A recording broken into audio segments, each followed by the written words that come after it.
Sejam bem-vindos a mais um episódio aqui do canal Dr. Santiago Paz. É um prazer estar aqui respondendo e também fazendo análise dos vídeos que vocês me mandam. Hoje a gente vai falar sobre o uso de bicarbonato. Será que vale a pena? Não sei. Vamos dar uma olhadinha, mas antes ela tem que vir. Roda a vinheta. Let me get a beat, I kick it funky like feet. Let me get a beat, I kick it feet like. Let me get a beat, I kick it funky like feet.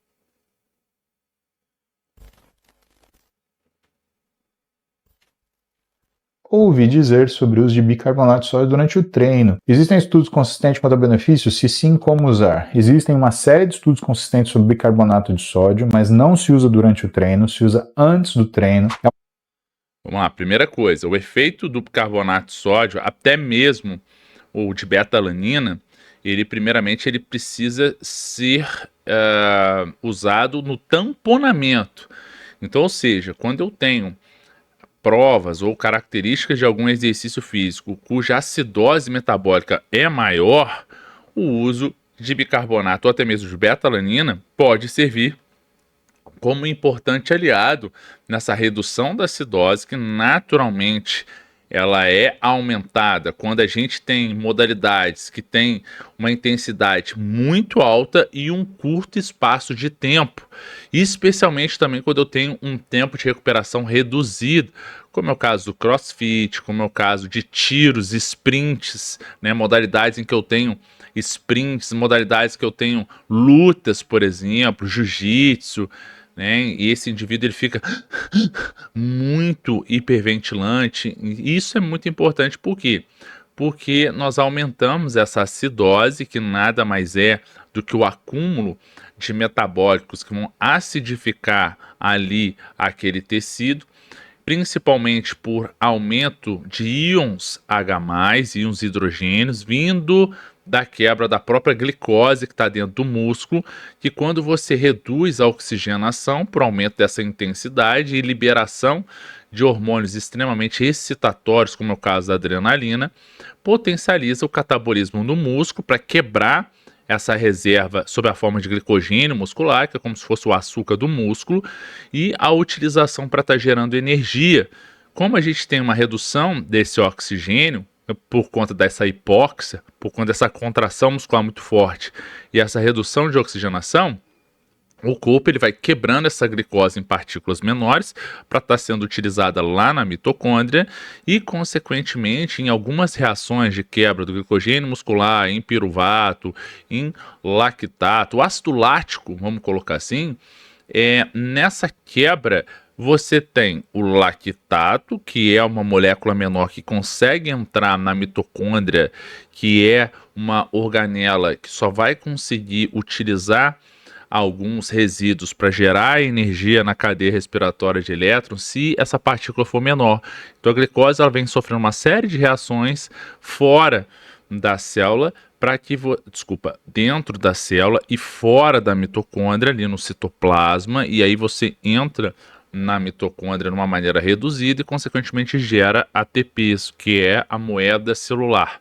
Então, consequentemente, quando eu entendo esse componente, eu começo a entender também que existem mecanismos no nosso corpo para estar reduzindo esse acúmulo de íons H+, que junto com o lactato que vai para a mitocôndria, fica sobrando. Então esses íons circulantes aí aumentam o pH, né? Na verdade, aumentam o acúmulo de íons H+, e reduzem o pH, aumentando a acidose. E isso no músculo é um sinal até mesmo para tentar, de alguma maneira, reduzir essa contração muscular e, consequentemente, sinalizar como uma proteção do músculo. Por isso que a gente consegue controlar essa acidose, é por isso que a gente consegue identificar essa acidose como um mecanismo natural de defesa do teu corpo contra o uso contínuo dessa musculatura. Só que do ponto de vista de exercício, é justamente o que a modalidade quer, para você fazer mais velocidade, suportar maior tempo de duração daquela atividade ou até mesmo ser mais rápido. Ponto.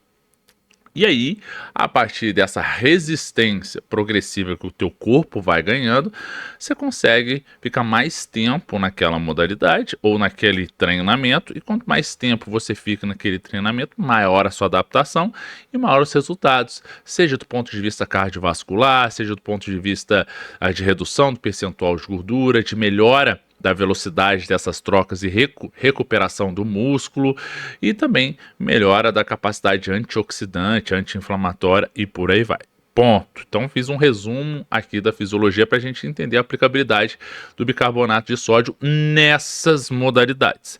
Só que aí já antecipadamente, a musculação ela é considerada intermitente. O que é intermitência? É quando você tem um estímulo muito forte e necessariamente essa recuperação entre as séries ela é passiva. Você fica quietinho, esperando, só respirando para o teu corpo oxigenar e recuperar os estoques, tanto do músculo, como no caso de creatina, quanto também da capacidade de tamponamento dessa acidose, que naturalmente está concentrada e aumentada. E aí isso a gente chama de lactacidemia. Tá? A lactacidemia é uma maneira prática e também barata de você identificar o quanto talvez aquele treinamento tem gerado de acidose.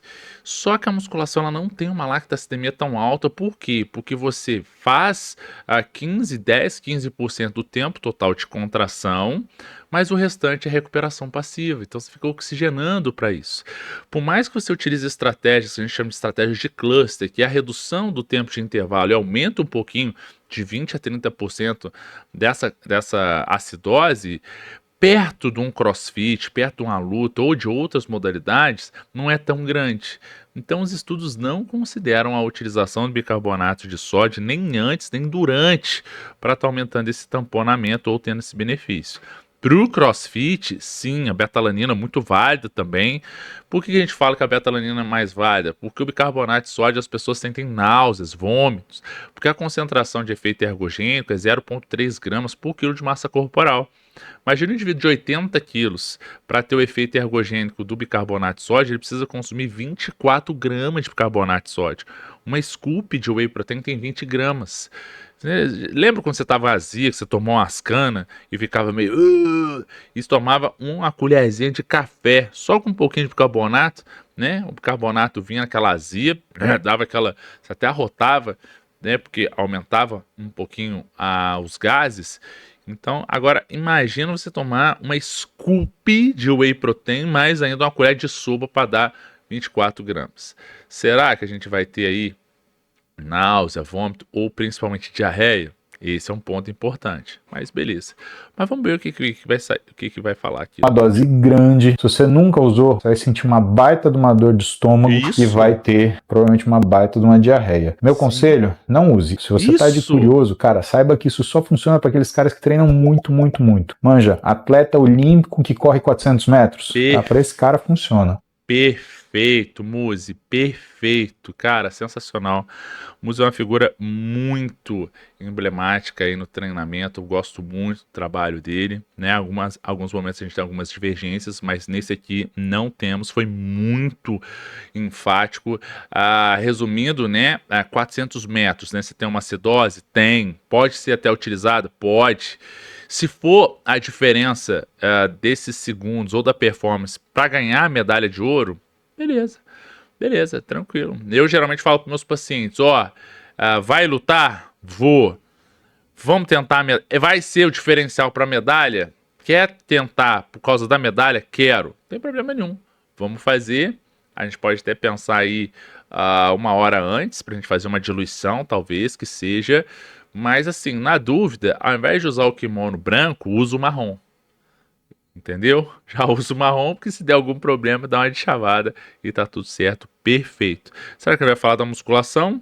Não, né? Ele falou que não. Não, beleza, eu acho que finalizamos, né? Talvez. Provavelmente para você, se você não fizer esse esforço, só vai te dar dor de estômago, não vai te ajudar nada. Perfeito, excelente, é isso aí. Então, bicarbonato não faz nenhum sentido, não vai ser o diferencial para os resultados e provavelmente aí só vai trazer problemas gastrointestinais. E assim, meu querido, se você tiver uma diarreia ou talvez náusea, cara, se você tiver diarreia, cara, para depois você fazer uma uma reconstituição da microbiota intestinal, vai levar pelo menos uns 3 dias. Você vai reduzir a carga de nutrientes, vai ficar fraco, vai dormir mal.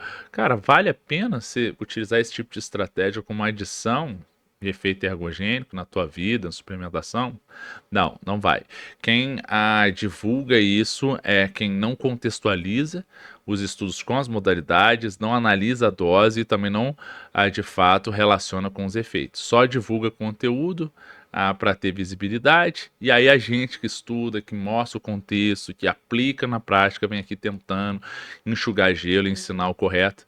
Mas enfim, ciência é isso, tá tudo certo, não tem problema nenhum quanto a isso.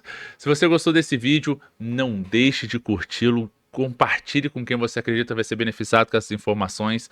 Não deixe de comentar o que você achou desse vídeo. Sugira novos temas para a gente estar fazendo nas análises. Curta esse episódio para estar mostrando para o YouTube que a página é relevante, a galera tá gostando desse conteúdo. E também se inscreva no canal caso você não seja inscrito. Muitíssimo obrigado por você que ficou até aqui. A gente se vê no nosso próximo vídeo. Grande abraço. Tchau, tchau. Let me get a beat, I kick it funky like feet. Let me get